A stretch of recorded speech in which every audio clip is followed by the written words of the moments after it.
शिवलिंग के पास एक नाग खड़ा कर देंगे, आले जाके ऊपर से दूध डाल रहे हैं। इतने धुरंधर लोग हैं। जो सम्राट कनिष्क का द्वारा बनवाया गया था और साइंटिफिकली उसका पूरा एनालिसिस किया गया, सारा चीज कर कुर के सारे बैठे थे, बैठ के तैयार किए, उसको राष्ट्रीय कैलेंडर बना दिया गया। भारत का राष्ट्रीय कैलेंडर बौद्ध शक संवत, और उसी कैलेंडर के अनुसार ये मनाया जाता है। अब ये बताइए आप कि जो पर्व त्योहार ही बौद्ध के कैलेंडर के अनुसार मनाया जा रहा है, वो पर्व किसी और का कैसे हुआ? ले जाके दूध दही अब पूरा पैसा ब्राह्मण को घर में बुला के कथा कहानी कह के खत्म कर दो, वह बच्चा को मत दो खाने पीने को, और फिर कहो कि उनकर बचपन वो पूजा पाठ करता है ना, तो उन पर देवी उवी का बहुत अच्छा प्रभाव है, भगवान जी का प्रभाव, इसीलिए उनका बच्चा आगे निकल जाता है। हम लोग तनी पूजा पाठ में कम रह गया था, हमारा बच्चा जो है तनी कमजोर है। पूजा पाठ करेंगे ना, भाड़ा उड़ा भाग लेंगे, थोड़ा सा दुआ सलामत कह देंगे, अठजाम करवा देंगे, इसका हो जाएगा। ये लीगल डिस्क्लेमर है। और यहाँ पे जो भी प्रेजेंटेशन होती है, यहाँ पे जो भी स्ट्रीम होती है, डिबेट्स होते हैं, इन सबका उद्देश्य जो है वो साइंटिफिक टेम्परामेंट को इंकरेज करना होता है। तो दोस्तों, पंचमी के दिन लोग खूब भारत में जम के नाग पंचमी मनाते हैं। बहुत सारी फैमिलीज आपको देखने को मिलेंगी जो अपने घरों में अच्छा खासा जो मकान होगा उसमें भी गोबर ले आएंगे, नाग का बना देंगे चित्र और पंजा वगैरह लगाकर और कुछ न कुछ करते हैं। कुछ लोग तो पहुंच जाते हैं कहीं पे नाग वगैरह बना होगा और वहाँ पे जाकर दूध वगैरह चढ़ाने लगते हैं, ऐसा भी करते हैं। तो नाग पंचमी भारत के घर घर में मनाई जा रही है, लेकिन किसी को पता नहीं है कि रीजन क्या है, इसका कारण क्या है। कुछ लोग तो उसको शिवलिंग से समझ लिए हैं। कुछ लोग जो है वो ऐसा सोचते हैं कि हम शिवलिंग पर जाते हैं, दूध डालते हैं, तो कुछ लोग सोचते हैं कि शिवलिंग पर दूध डल रहा है। दरअसल शिवलिंग पर दूध डालने की बात ही नहीं थी, वो तो नाग वाली बात थी कि नाग को जा रहे थे दूध पिलाने। अब वो दूध पिलाना कितना सही है साइंटिफिकली या कितना गलत है उसकी भी हम चर्चा करेंगे, लेकिन ये पूरा का पूरा एक दूसरे से जुड़ा हुआ है। पूरा हिस्ट्री आप जैसे जैसे इसको खोदते जाएंगे सब एक दूसरे से जुड़ा हुआ मिलेगा। चूंकि घर घर के लोग, जो लोग अपने को पिछड़ा मानते हैं, जो लोग अपने को शेड्यूल कास्ट मानते हैं, शेड्यूल ट्राइब मानते हैं, वो लोग भी नाग पंचमी मनाते आए हैं क्योंकि ये परंपरा उनकी ही थी। इसमें ब्राह्मण का रोल नहीं था, ब्राह्मण ने इसका ब्राह्मणीकरण किया है। ये चीज समझिएगा जरा। नाग जो है, मैं दिखाऊंगा एक एक एविडेंस, आगे हम लोग चलते जाएंगे, गौर करते जाएंगे, आपको सारा चीज क्लियर होते चला जाएगा। चलिए शुरू ही करते हैं सीधे सीधे। ये कब मनाई जाती है नाग पंचमी? अभी आपने देखा कि पिछला ही आपने स्ट्रीम देखा कांवड़ पे, सावन आया और लोगों ने, जो बहुजन समुदाय है, उसको कांवड़ पकड़ा दिया, पीठ पर लाद के पानी ढो रहा है। अब क्यों ढो रहा है? क्योंकि सावन में मना था। बुद्ध जो है, भिक्षु जो हैं, देव लोग जो हैं, वो तो प्रचार करने नहीं जाते थे सावन में गुफा में, तो उनको चिढ़ाने के लिए ब्राह्मणों ने एक नया परंपरा शुरू कर दिया कि भैया तुम ही लोग दौड़ो, गुरुजी तुम्हारे सिखा के गए थे कि बरसात में मत घूमना, जीव जंतु नए नए पैदा होते हैं, मर जाएंगे, और बाढ़ बाढ़ आती है, थोड़ा आराम से रिलैक्स होकर घर में रहना, ये उनको दौड़ा दिए उल्टे। अब यहाँ पे नाग पंचमी भी इसी से जुड़ा है तो सावन का महीना। सावन के महीने में जैसे ही शुक्ल पक्ष आता है, कृष्ण पक्ष आता है, शुक्ल पक्ष आता है, तो शुक्ल पक्ष का जो 5वां दिन होता है, उस दिन जो है ये नाग पंचमी मनाई जाती है, नागों की पंचमी है। यानी कि ये प्रथा भी तभी शुरू हुई है जब कैलेंडर आ गया। और ये कृष्ण पक्ष, शुक्ल पक्ष, ये किसका है? बौद्धों का है। कैलेंडर तो पूरा का पूरा बौद्धों का है। ये जो आप चैत, बैसाख, जेठ, आषाढ़, ये जो सावन नाम सुन रहे हो, ये बौद्धों के नाम है। पाली प्राकृत में ये नाम दिए गए हैं। ब्राह्मणों का कोई कैलेंडर नहीं है। भारत के जितने रीति रिवाज मनाए जाते हैं सारे बुद्धिस्ट कैलेंडर से मनाए जाते हैं। एक चीज कान खोल के आप गांठ बांध लीजिए, ये घरों में जो चैत, बैसाख, जेठ, आषाढ़ जो आप सुनते आते हो, ये ब्राह्मणों का कैलेंडर नहीं है। इसको हिंदू कैलेंडर कह के प्रचारित किया जाता है। ये बौद्धों का कैलेंडर है। कनिष्क जो थे सम्राट, उन्होंने 78 AD में ये कैलेंडर बनवाया था। उससे पहले बुद्ध संवत चलता था। कनिष्क जी ने जब ये कैलेंडर चलवाया तो इसके आधार पे ही सारी तिथियां इसके अनुसार संजोहित की गई। इसी में 12 महीने होते हैं, 2 पक्ष होता है, और फिर जाकर साप्ताहिक 7 दिन का भी कंसेप्ट इसमें लाया गया। पहले सिर्फ 2 पक्ष हुआ करते थे। 4वीं-5वीं सदी में 7 दिनों का कंसेप्ट आ गया था। इंस्क्रिप्शन मिल चुका है, लिखित प्रमाण मिल चुका है, ठीक है ना। तो ये चीज़ आप देखें कि कितना चतुराई से इस चीज़ को कि लोग जान ना जाएँ कि चैत वैशाख जो है जेठ आषाढ़ बौद्धों का कैलेंडर है, इन्होंने क्या कह दिया हिंदुओं का कैलेंडर है।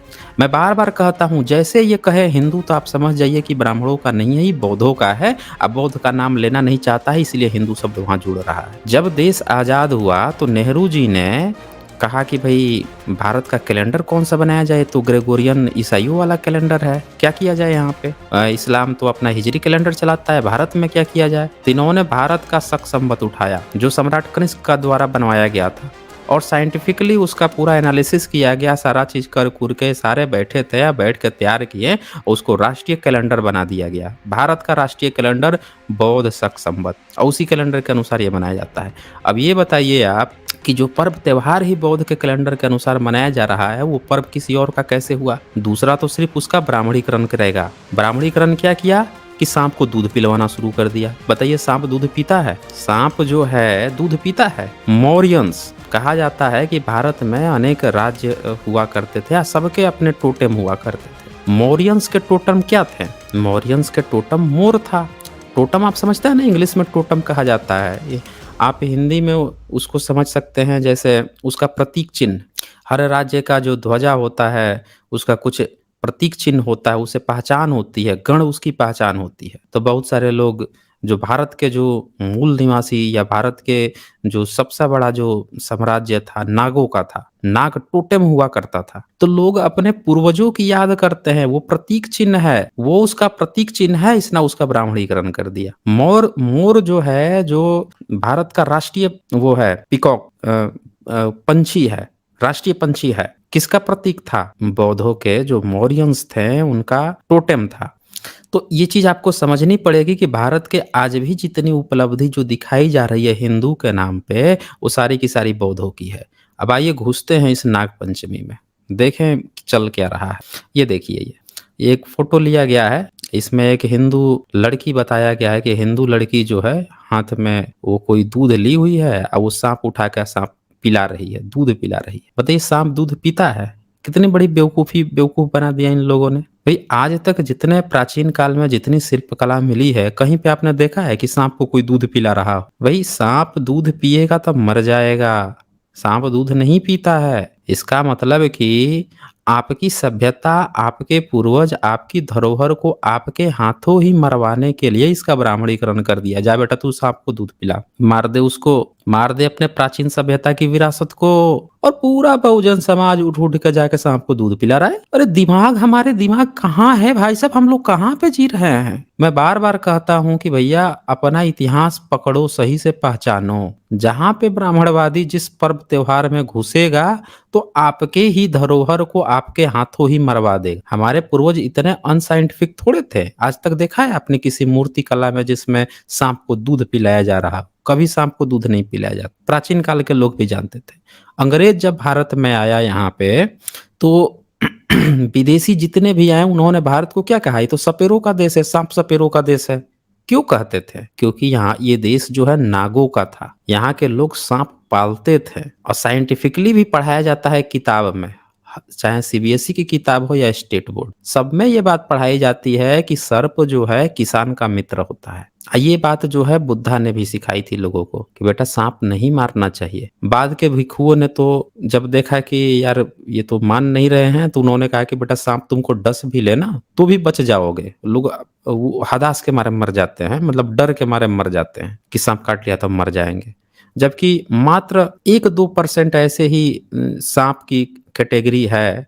100% में मुश्किल से 1% सांप होते हैं जिनके काटने से विष का प्रभाव पड़ता है। उसमें से 1-2 ही हैं जो बहुत ज़्यादा घातक होते हैं, नहीं तो बाकी जो है वो उनसे प्रभाव नहीं पड़ता, काट-वाट लेंगे तो ज़्यादा प्रभाव नहीं पड़ता। तो वो जो साँप है, आप ये देखिए कि जब किसान जो खेती करता है उसमें ये साँप जो हैं जाते हैं और साँप क्या करता है? ये तो गेहूँ खाता नहीं है, लेकिन चूहा वहाँ पे होगा तो चूहा पूरा एक जितना खाना है पेट भर उतना तो खाएगा, 6 इंसान के खाने के बराबर बर्बाद करता है 1 दिन में। एक चूहा जो है, ये साइंस की किताब में पढ़ाई गई है। तो आप ये देखें कि वैसे चूहों को साँप जो है घुस-घुस के खाते रहता है। तो इसको कहा जाता है कि किसान मित्र होता है। अब क्या है कि सांप को तो ऐसे बता दिया गया साइंटिफिकली रूप से कि हाँ किसान का मित्र है, अब फिर भी इसको दूध पिलाने पहुंच जा रहे हैं। जब मित्र था, जब मूर्ति कला मिल रही है जहाँ पे सांप ही सांप है, वहाँ पे आप देखें कि बुद्ध की प्रतिमा मिलेगी या बहुत सारी प्रतिमाएं मिलेंगी, सब में सांप नाग जो है उनकी रक्षा कर रहा है। किसान मित्र था, फसलों की रक्षा करता था, बुद्ध की रक्षा कर रहा है, जंगल में है। फिर बताया गया कि खजाने की रक्षा करता है, जिसमें जितना वो घुसता है वो उसी के साथ उसको जोड़ लिया। तो आइए आगे देखते जाते हैं, इनका पूरा कट्ठा चिट्ठा हम लोग देखेंगे। ये देखिए, ये सांप है, अगल बगल पहुंच गए हैं लोग, प्रणाम कर रहे हैं लोग, दूध वूध ले गए हैं। इनको कहानी नहीं पता होगी कि क्यों पूजा कर रहे हैं, क्यों कर रहे हैं नागों की। बुद्ध के ऊपर इतने सारे नाग कहाँ से दिखते हैं, क्या था इन नागों का इतिहास। नाग वैसे ही है, नाग की पूजा हो रही है। अब बुद्ध गायब हो गए, इस नाग के नीचे बुद्ध बैठते थे, बुद्ध को धीरे से गायब कर दिया गया, लोगों को नाग याद रहा। अब वहां पे धीरे से जाके पहले स्तूप डाला, स्तूप को फिर शिवलिंग बोलना शुरू किया। अब लोग जाके वही दूध जो है उसी शिवलिंग कह रहा है उसके ऊपर डाल रहे हैं, हमारा हाथ से लपेट लपेट के वो कर रहे हैं, नहला रहे हैं उसको। कहीं कहीं पे जहाँ पे वो नहीं डाला है वहां सांप ही को ले जाके पिला दे रहे हैं। पूरी कहानी बना दी गई है। सारे लिंक जो डॉट्स जो है ना, आपको बस जोड़ने की जरूरत है, पूरा इतिहास एक एक करके सामने आ जाएगा। अब आगे देखते जाइए। सवाल है कि क्या नाग दूध पीते हैं जो पिलवाया जा रहा है। हमारे यहाँ तो ऋषि मुनि बड़े वो थे ना, ऋषि तो कभी होते नहीं थे, मुनि लोग होते थे, लेकिन इन लोगों के ऋषि हुआ करते थे। वो तो इतने ज्ञानी विज्ञानी थे कि बच्चा पैदा करने के लिए स्त्री की जरूरत ही नहीं पड़ती थी। मंत्र वंत्र फूक देते थे नाक से, मनु जो नाक से छींक देता था तो बच्चा पैदा हो जाता था। कान वान से छींक देता था, कहीं कोई हाथ रगड़ दिया, कहीं कांख रगड़ दिया, कोई कुछ कर दिया, पसीना से टपक गया, मैल से बन गया, कुछ भी हो गया, मटका से बच्चा पैदा हो जाता। तो ऐसे कहानीकारों के लिए ये लोग इतने विद्वान थे, ये लोग कि विमान पुष्पक विमान बना दिए थे। इतना बड़ा 30 मरखा लोग थे, इतना ज्ञानी विज्ञानी थे। आयुर्वेद झराझर विज्ञान टपका रहे थे। इन लोगों को ये बात नहीं पता थी कि नाग जो है दूध पीता है कि नहीं पीता है। दूध पिलवा रहे हैं, नाग को दूध पिलवा रहे हैं। शिवलिंग के पास एक नाग खड़ा कर देंगे, आले जाके ऊपर से दूध डाल रहे हैं। इतने धुरंधर लोग हैं। अब आइए देख लेते हैं पीता है कि नहीं पीता है। ये देखिए, ये वन्य जीव संरक्षण अधिनियम 1972 के तहत शेड्यूल 1 श्रेणी के प्राणी सांपों को पकड़ना, उनका प्रदर्शन करना कानूनन अपराध है। रोक लगा दिया है गवर्नमेंट ने, सांपों की सुरक्षा के लिए रोक लगा दी गई। ये सब क्या कर रहे थे कि पकड़ पकड़ के मदारी दिखा रहे थे और लोगों से पैसा वसूलने के लिए 3-4 दिन तक सांपों को भूखा रख देंगे, खाना ही नहीं देंगे। अब बेचारा जो है वो अधमरा हो जाएगा, बिल्कुल इतना अधमरा हो जाएगा कि पब्लिक के सामने ये कहेंगे कि देखो हम दूध पिला के दिखाते हैं आप, और लेके कटोरा दूध रख देंगे। वो बेचारा अधमरा है, 3-4 दिन से भूखा प्यासा, क्या करे बेचारा, पी लेगा। पी के वहां तो पी लेता था बेचारा, फिर 1-2 दिन में निमोनिया हो जाता था उसको, निमोनिया होके बेचारा मर जाएगा। और ये जो है पब्लिक से पैसा लूट लेंगे कहानी दिखा दिखा के। ऐसे ऐसे धुरंधर लोग थे। सरकार ने रोक लगा दी इस पे, 1972 के तहत ये बैन है। अब इसमें क्या है कि ये अत्याचार है ना। ये देखें, सांप की गर्दन पकड़कर उसके मुंह को दूध में डुबोकर अत्याचार किया जाता है। वैज्ञानिक तथ्य है कि सांप दूध नहीं पीते हैं, इसके बावजूद उन्हें दूध पीने को मजबूर करना धार्मिक आस्था नहीं, गुनाह है। इसको इन लोगों ने धार्मिक बना के, और बताइए बहुजन वर्ग से ये दूध पिलवा रहे थे। इनको तो सारी कहानी पता है कि हाँ इसी का पूर्वज है, इसका टोटम था, इसका प्रतीक चिन्ह था। अब इसके ही हाथों इसी के पूर्वज की मौत मरवाते हैं, पूर्वजों की याद की मौत मरवाते हैं, बेटा तो दूध पिला। और फिर क्या कहेंगे, पितर अभी सावन आया है ही ना, पितरों का पिंड तो शुरू होगा ही अभी, तो उसमें फिर एक कहानी नया गढ़ेंगे कि भाई देखो तुम्हारे जो कौवा को खिलाओ खाना पीना, कौवा खाएगा तो तुम्हारे पूर्वज खा लेंगे। ये इतने बड़े धुरंधर हैं कि बहुजनों को लूटने के लिए जितना अंधविश्वास हो सकता था, जितना धूर्तता हो सकती थी, उतना चीज लाद दिया। अब बताइए हम बुद्ध के देश वाले लोग हैं जो तर्क की बात करते थे कि बेटा जब तक दिमाग पे खरा ना उतरे कोई लिखी बात मत मान लेना। किसी भी धर्मशास्त्र के नाम पर या ईश्वर के नाम पर कोई बात कोई कह दे तो उसको मत मानना, झूठ मत बोलना, नशा मत करना, व्यभिचार मत करना, हिंसा से बचना, था ना ये सब। उस देश के वसिंदों को इन लोगों ने इतनी धूर्तता पकड़ा दी है। दोस्तों वीडियो को थोड़ा ज़्यादा से ज़्यादा शेयर करते रहिएगा ताकि पब्लिक जो है ना, सबको ये सच्चाई पता चलनी चाहिए। तो ये यहाँ पे आप देख रहे हैं कि सांप जो है दूध नहीं पीता है और फिर भी इन लोगों ने दूध पिलवा रहे हैं। अब बताइए जिसको ये एक छोटा-सा वैज्ञानिक तथ्य नहीं पता हो, वो आपके धर्म का हिस्सा कैसे बन जाएगा? कौन शुरुआत किया दूध पिलाने की? इन्होंने कहानी गढ़ दी। ये कहानी क्या गढ़ते हैं कि इनका एक कोई काल्पनिक ईश्वर है, जिसका जो बुद्ध थे ना अवलोकितेश्वर बुद्ध, उन्हीं का पूरा कॉपी पेस्ट उन्हीं को उठा के विष्णु कहना इसने शुरू कर दिया और अब दिखाएगा कि वो एक दूध के सागर में रहते हैं। ये बनाया था ना इन्होंने, पुराणों में लिख रखा है कि दूध का एक समुंदर होता है जो जम्बू द्वीप से आगे जब पार करोगे तो पहले गन्ने वाला समुंदर मिलेगा, गन्ने का रस वाला, उसके बाद से फिर आपको मिलेगा दारू का, शराब का सागर मिलेगा। ये सब पार करते जाओगे तो दूध वाला भी सागर मिलेगा, क्षीर सागर कहेंगे, वो क्षीर सागर है। उसमें जो है सांप पर एक व्यक्ति लेटा हुआ है, वो विष्णु। बताइए, पहले तो दूध का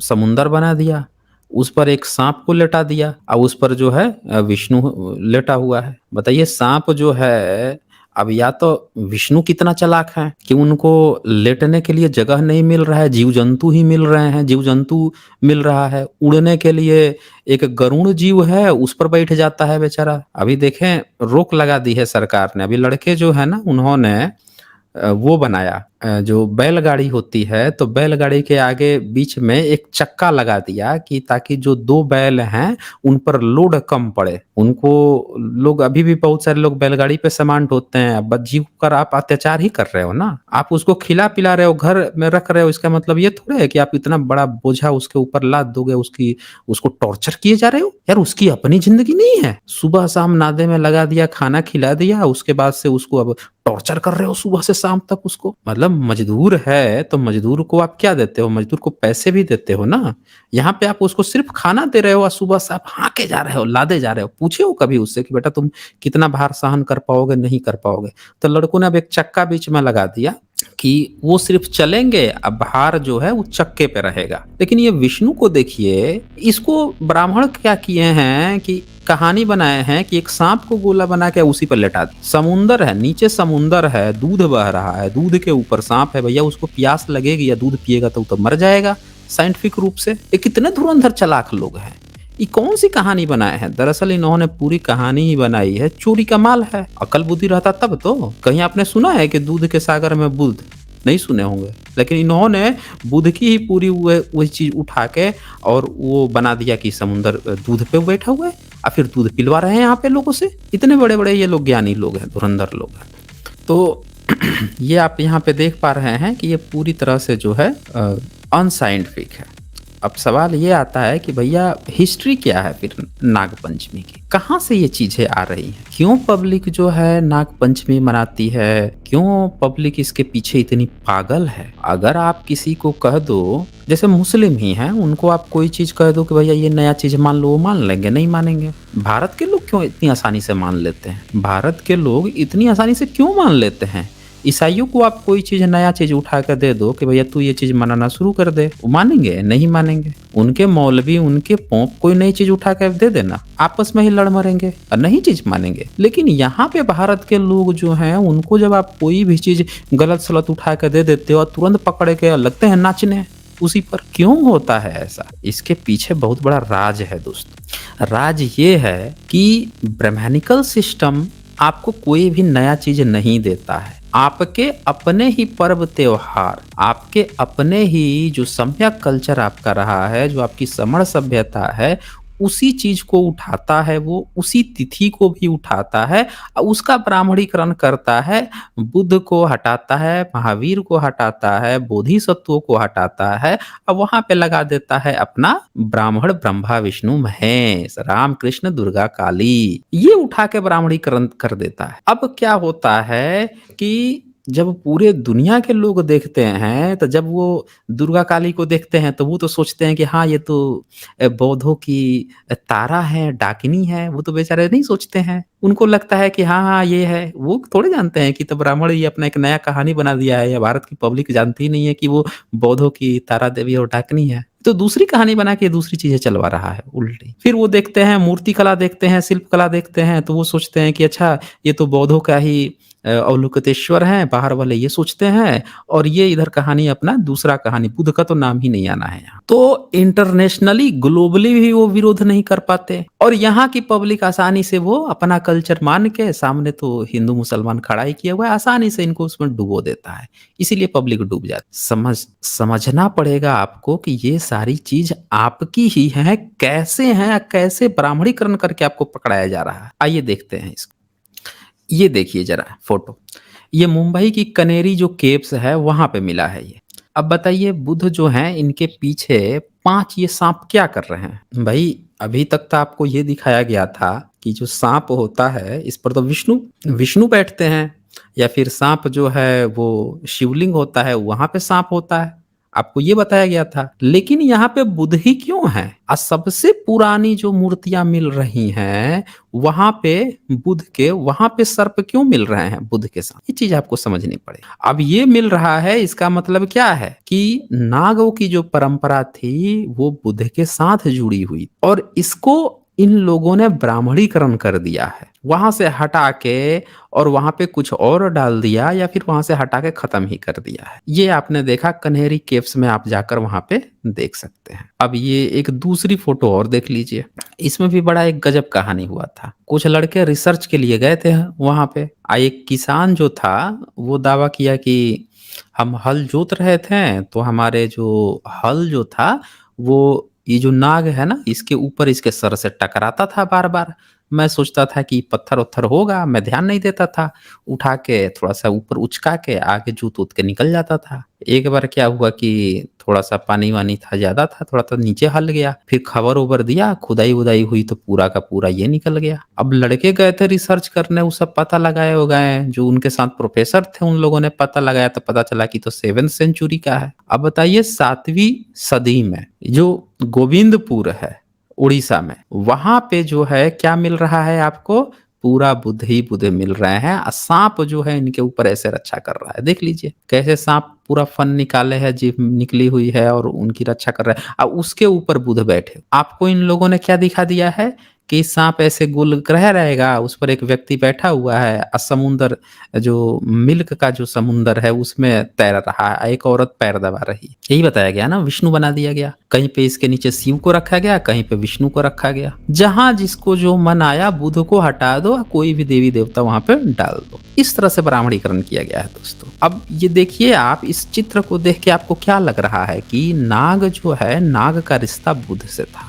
आज जब पूरे भारत की खुदाई से, जमीन की खुदाई से अगर नागों का रिश्ता ब्रह्मा विष्णु महेश से था, तो नाग खुदाई से या फिर युधिष्ठिर से था, तक्षक वो परीक्षित से था, तो खुदाई से तो इनके प्रमाण मिलने चाहिए थे। लेकिन सांप जो है बुद्ध के साथ क्यों मिल रहे हैं? लोगों के मन में सांपों के प्रति इतनी भावना क्यों है? बुद्ध के कारण है, क्योंकि बुद्ध जो है घर घर में बसे हैं। आज जो पब्लिक कहती है ना कि भगवान भगवान रक्षा करें, वो भगवान आपके ही ब्रह्मा विष्णु महेश राम कृष्ण को नहीं कहती, वो शुरू से कहती आ रही है भगवान रक्षा करे, वो बुद्ध को कहती थी। वो तो पिछले 100 साल में ऐसा ब्राह्मणीकरण किया गया है कि भगवान तो लोग कह रहे हैं, लेकिन उस भगवान की जगह को लोग अब समझ रहे हैं कि वो कृष्ण की, राम की बात हो रही है, ब्रह्मा विष्णु महेश दुर्गा काली की बात हो रही है। भगवा शब्द बुद्ध के लिए ही डेडिकेटेड था, उन्हीं को भगवान कहा जाता था, ईश्वर गॉड नहीं, महामानव।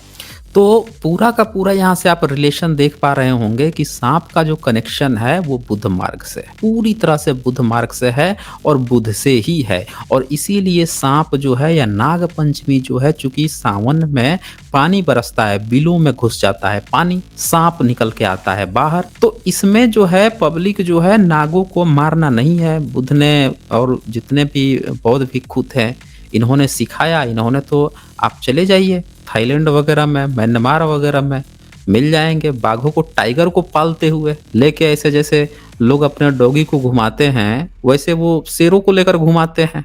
ऐसी भी वीडियो आती हैं। पालना सिखाते हैं, इन लोगों ने पाला है। बौद्ध मार्ग का जो सबसे बड़ा कंसंट्रेशन था वो 2 पॉइंट पे था।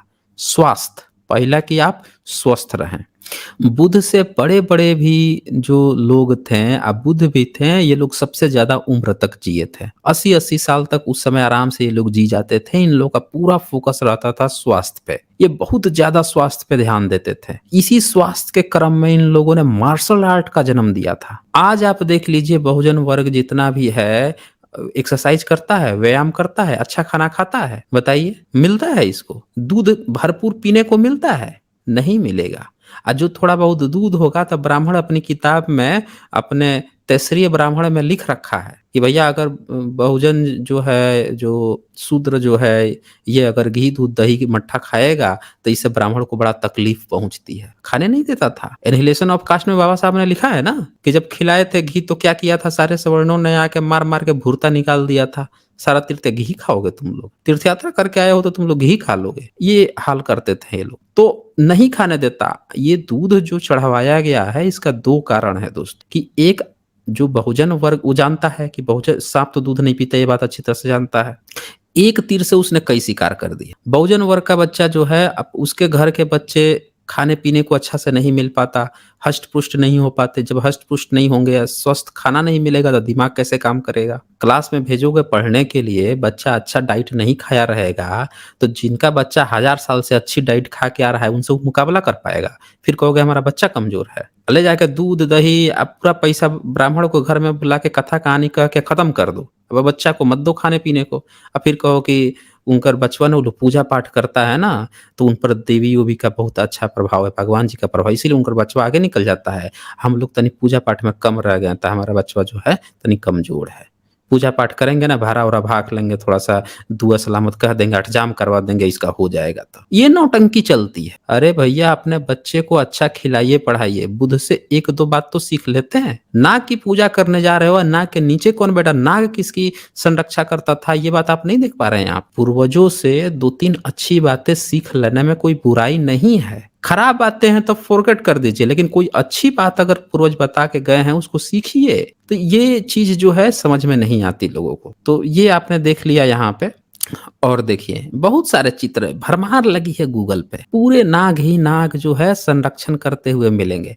अभी ये देखिए, ये चीवर पहने हुए हैं, कुछ ब्रह्मभाट होंगे तो उनको लगेगा कि ये जनेऊ पहने हुए हैं। ब्रह्मभाटों को जो है जनेऊ में और चीवर में फर्क नहीं समझ में आता। चोरी का माल है ना, जो चोरी करता है, चुराता है जो, तो उसको सावन के अंधे को हर जगह अंधा ही, मतलब सावन के अंधे को हर जगह हरा ही हरा दिखता है। अभी एक फोटो मिली है गणेश की, गणेश गणेश कहा जा रहा है, एक्चुअल नाम विनायक है, बौद्धों का वो है। अब वो गले में सांप लगा के पहने हुए है, सांप सांप पहने हुए है। उसको लिखे हैं सब रिसर्च पेपर में कि यज्ञोपवीत है सांप का। अब बताइए, यज्ञोपवीत करना होगा तो इनके कौन से धर्मशास्त्र में लिखा है कि सांप को उस तरह से लपेट लो, अब वो तुम्हारा यज्ञोपवीत जनेऊ हो जाएगा। ये इतने बड़े धूर्त खिलाड़ी हैं। इन्होंने बौद्धों की शिल्प कला को अपनी तरह से पिरो लिया है, अपनी तरह से हर चीज कहानी बना ली। पूरी कहानी इन्होंने बौद्धों की शिल्प कला को बिगाड़ने के लिए। देखिए एक चीज याद रखिए, भारत की जितनी शिल्प कला बनी है अय्यासी के लिए नहीं बनी है। विदेशों में, ग्रीक में, आप इटली में, रोम में जो मिलते हैं, क्वाइंस मिलते हैं जिसमें अय्यास सामंत हुआ करते थे। ये अय्यास जो है नंगे पुंगे मूर्तियां वहां पे मिल जाएंगी अय्यासी वाली। लेकिन भारत में जितनी शिल्प कला मिली है वो सारी की सारी शिल्प कला जो है बुद्धिस्ट शिल्प कला है, जैनों की शिल्प कला है। ये कुछ कह रही है, ये कुछ बोल रही है। इनकी शिल्प कला वो बातें बोल रही हैं जो बातें अभी लोग समझ नहीं पा रहे हैं। आप नहीं समझते हैं, हर शिल्प कला कुछ बोलती है। यहाँ पे बुद्धा बैठे हैं, पीछे इतने ये जो सांप दिख रहे हैं ये कुछ बोल रहे हैं। इसके पिछले वाला आपने जो देखा जिसमें बुद्ध यहाँ बैठे हुए हैं, इनको इतना ऊपर उठाया है और सांप पूरा फुफकार रहा है, ये शिल्प कला कुछ बोल रही है, एक बहुत बड़ा मैसेज दे रही है।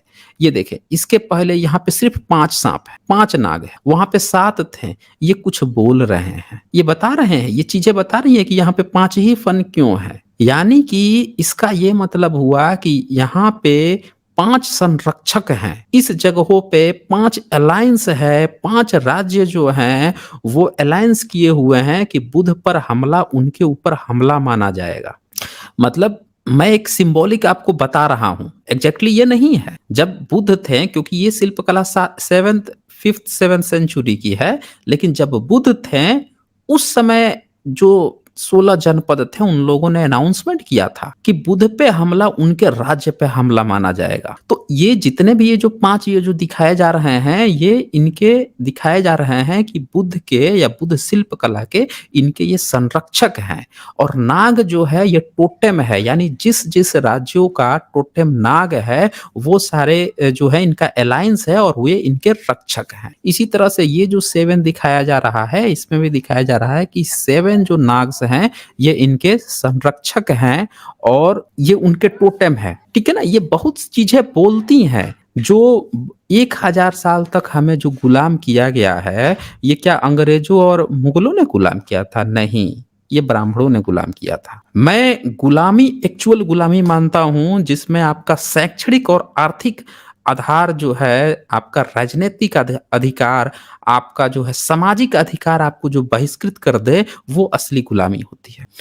क्या मुगलों ने उर्दू पढ़ने से किसी को रोका? उन्होंने लिखा कि उर्दू जो है या अरबी फ़ारसी जो है कोई भी शूद्र जो है, कोई अछूत है या पिछड़ा है, ये नहीं पढ़ेगा? क्या उन्होंने रोका कभी? क्या एक भी फरमान जारी किया किसी मुगल शासक ने या किसी मुस्लिम शासक ने?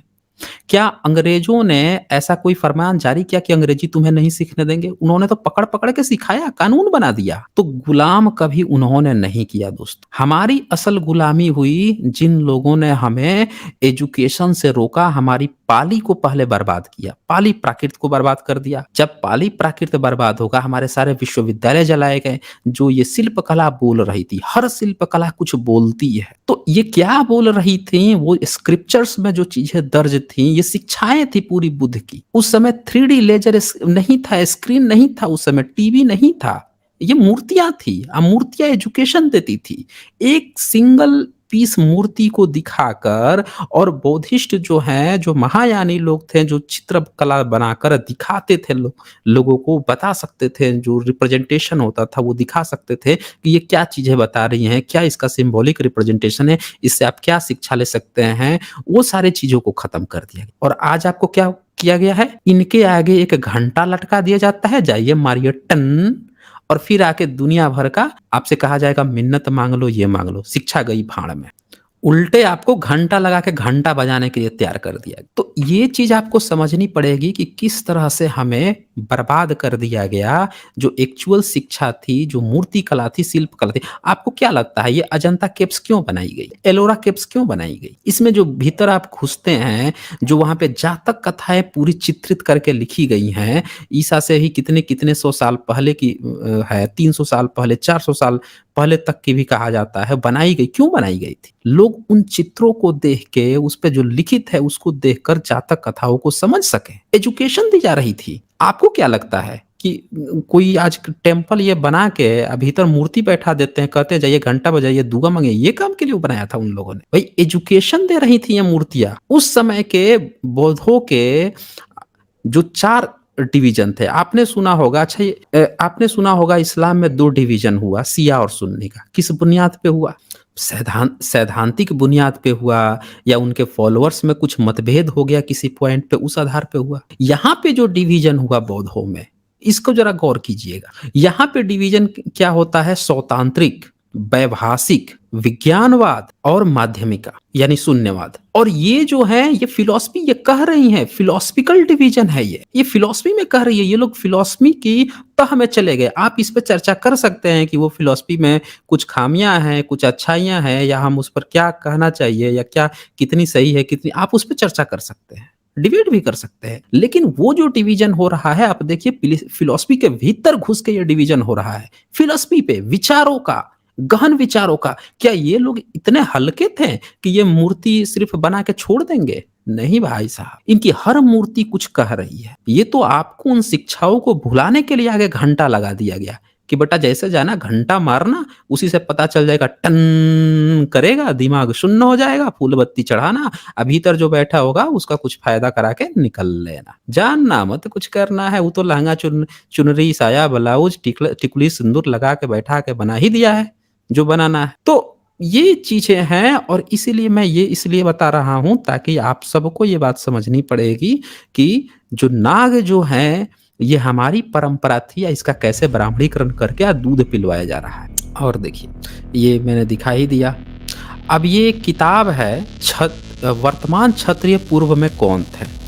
इसके लेखक हैं प्रोफेसर विलास खरात जी। इनमें से कुछ पॉइंट्स जो मुझे मैंने निकाले हैं, इनमें से छाँट कर कुछ पॉइंट्स निकाले हैं, वो पॉइंट मैं दिखाता हूँ कि उसमें क्या चीज़ें बताई गई हैं नाग परंपरा के बारे में। जो नागों का इतिहास है, क्योंकि प्रोफेसर विलास खरात जी का स्पष्ट ये मानना है कि भारत के जो लोग हैं, ये पूरे के पूरे तक्षशिला से लेकर और यहाँ तक जो भी हैं, या बौद्धों की जितनी जातक कथाएँ आती हैं, इन सब में नागों का, सांपों का बहुत अच्छा और विस्तृत वर्णन मिलता है। उस पर उन्होंने गहरा, वो एक अच्छे रिसर्चर हैं, तो वो जो पॉइंट हाइलाइटेड करते हैं, चाहे स्क्रिप्चर्स के ही माध्यम से, वो बातों में कुछ दम होता है। तो उन्होंने इस चीज को हाइलाइटेड किया। उन्होंने ये भी कहानी दिखाई है कि रामायण में, महाभारत में हमें ये तो कहानी बता दी गई कि कोई परिचित था, कोई ऋषि मुनि बैठा था, उसके गले में जाकर उसके कुछ बोला, वो ध्यान मग्न था तो नहीं सुनाई दिया। क्या हुआ? फिर जाकर उसके गले में जो मरा हुआ सांप डाल दिया। वो गुस्सा हो गया, बोला यही जिंदा होकर तुझे 7 दिनों में काट खाएगा।